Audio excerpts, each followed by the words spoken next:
All right, this video is going to talk about what we call double angle formulas. And first of all, we just want to remember a little bit about trig formulas. So again, over here at the right, we've got sine, cosine, and tangent. And we have a nicely laid out triangle, a right triangle over here at the left. Remember, if we want to find the ratio, right, again, the sine of the angle or the cosine of the angle, sine or cosine or tangent of theta of the angle is equal to a ratio. Well, remember, for sine, cosine, and tangent, we just think SOHCAHTOA. Right? Sine is going to be the opposite. So from theta, this would be, 12 would be your opposite over, again, your hypotenuse, right? And so we're just going to say sine is going to be 12/13, whereas cosine would be your adjacent, right? So 5 over your hypotenuse, and the tangent, again, opposite over adjacent, so 12 over 5. So very simply, we can do that. Now, for other angles, right, we're going to have different ratios. Our triangle would change. So if we change the angle, we'd have a different trig ratio. Again, we can have a different size triangle, but as long as the angles are the same, if this was 26, let's say, and 24 and 10, well, again, if all the side lengths were doubled, right, the angle wouldn't change. Therefore, our trig values wouldn't change. But again, if we change the angle, on the other hand, that's going to be a problem, right? That's going to be something different going on. And so what we want to do is kind of think about half angles and double angles. So this video is about double angles. What if we wanted to find the sine of 2 theta? Well, would we need to draw a completely new triangle, right? Or could we get away using some of our original stuff? And the nice part is, the answer to that is, we can just use our original information, because there are what we call double angle formulas. The sine of 2 theta, right, if we had twice the size of that angle, the sine of 2 theta is equal to 2 the sine of theta cosine of theta. And again, you can prove that fairly quickly using a double angle formula. Remember that 2 theta is really just like saying theta plus theta. So if you wanted to prove that, feel free to throw that into a sum formula for a sine, and you would quickly watch this formula sort of happen. Right now, though, we just want to calculate this. So again, the sine of 2 theta is going to be 2 sine theta cosine theta. So we just have a little arithmetic to do. I already know from up top here that the sine of theta was equal to 12/13, and the cosine of theta was 5/13. So without having to do a lot of extra work, basically I just need to multiply these out now. And 12 times 5 would be 60, times 2 is 120, over 1 times 13, so over 169. And I know 13 doesn't go into 120, so really that's as reduced as we get. And we know that the sine of 2 theta is exactly 120 over 169. Cosine of 2 theta actually has 3 different options, so you can kind of pick which one you want to use. And you'll notice they're very relatable to those Pythagoreans. That's why it's easy to swap them out and sort of make these other formulas. You don't have to do all 3, we just pick one. So again, I'm going to go ahead and just pick this top one for this example, and I'm going to say the cosine, so 5/13 squared, minus the sine, 12/13 squared, is how I'm going to find the cosine of 2 theta. So that's 25 over 169 minus 144, or basically, sorry for the handwriting there, 25 minus 144. Let me grab my calculator real quick here. Don't want to get this wrong. Very simply, negative 119 over 169. And again, I would just double check. Again, we know the factors of 169 are just 13 times 13, but 13 doesn't go into negative 119. So therefore, there's our answer. Now, how else can we use these, double angle formulas? Well, let's go back to a different style of problem that's been posed to us before. The tangent of u, so again, u being our angle, is equal to 1/2. And we know that according to our directions here, that's between pi, right, over here at the left, and 3 pi over 2. So we know we're down in quadrant 3. So what we can do is just sort of draw ourselves a triangle. It doesn't have to be the most accurate, drawing ever, but a good reference angle to the x-axis here. U being, again, the angle technically all the way around here. But again, we're going to refer to that reference angle.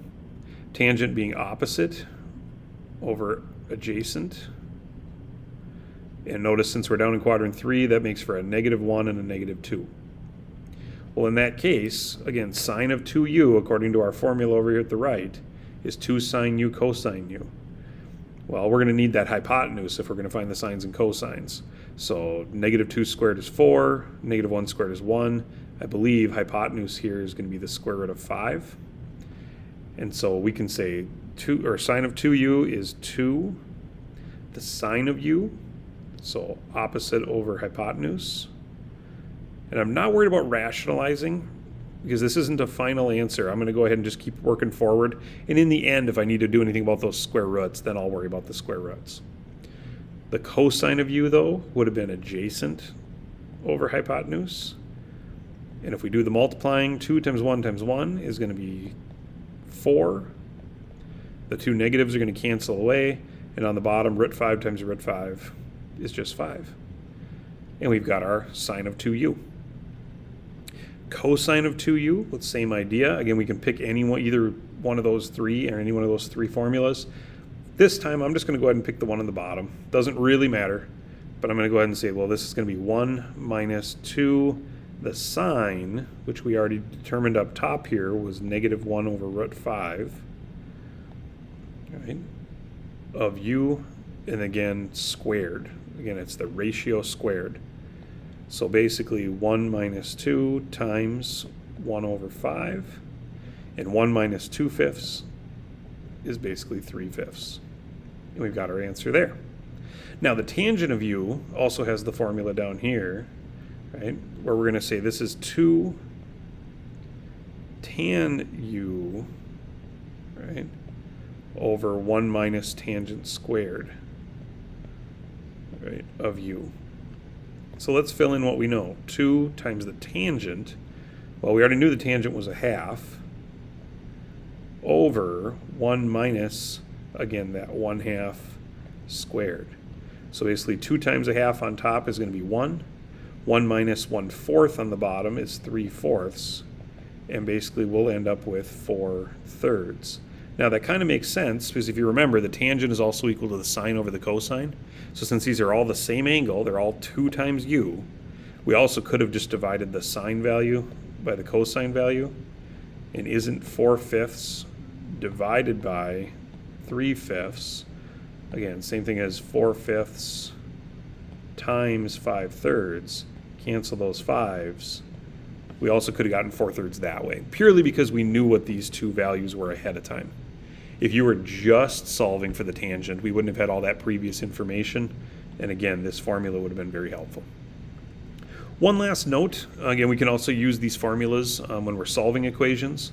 So again, looking at this equation here, the first thing I notice is this trig function on the left is just a trig function of x. The trig function on the right is a trig function of 2x. So I don't have the same angle going on. So what I'm going to do is go ahead and swap that out right away. Let's get back to just a function of x, which if we remember, the sine of 2x, again, is going to be 2 sine u cosine u, or basically 2 the sine of just the angle cosine of just the angle, right, of just x, and now not 2x. Sorry, that one looked a lot like an alpha there, just an x there.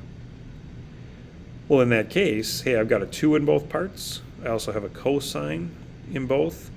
And if I can factor that out because I'm equal to 0, this should be a pretty quick and simple problem here.